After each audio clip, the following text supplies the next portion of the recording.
Hi there, I'm Stephanie together with Virtual Sheet Music.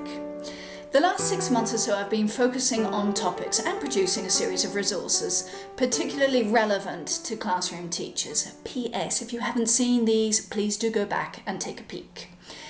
Today, however, I'm opening up the conversation to all as I want to talk about death.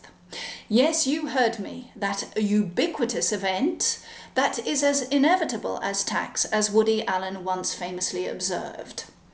But how does this relate to music? And where is this coming from anyway? Well, I've often wondered what it must be like to go through life without having heard Debussy's Clair de Lune or one of Beethoven's piano concertos. Now, obviously, what you don't know about, you can't miss, so there is some comfort in that thought.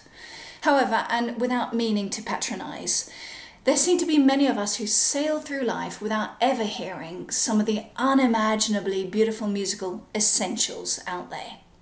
So in the hope that you will contribute to this video with your own hit list of beautiful musical must-hears before popping your clogs, here are 3 suggestions of mine, the links are below, presented not in terms of any particular preference, but with respect to the centuries that precede us.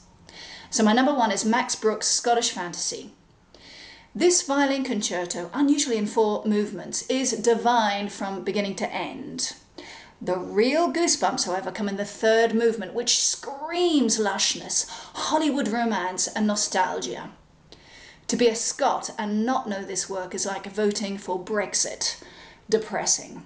Over to number 2, which is Purcell's When I Am Laid in Earth. This aria, taken from Purcell's exquisite opera of 1688, Dido and Aeneas, is equally gorgeous and sung by the main protagonist, Dido herself.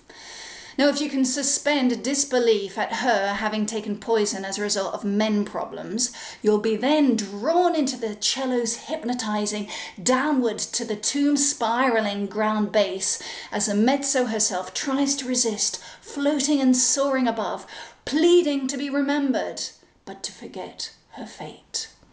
Don't you just love tragic endings? And my number 3, well, you can't really have a hit list of gorgeous music to hear before you die without Mozart creeping in somewhere or other. But the problem is, which one? Well, I'll vote for his 2nd movement of the Harp and Flute Concerto, knowing that I've left out, well, just about everything of his anyway. So over to you now and your musical must to hear before death. I'm dying to hear him. Sorry, I had to get that pun in. Looking forward to hearing from you soon and listening to your links. Get in touch. Bye.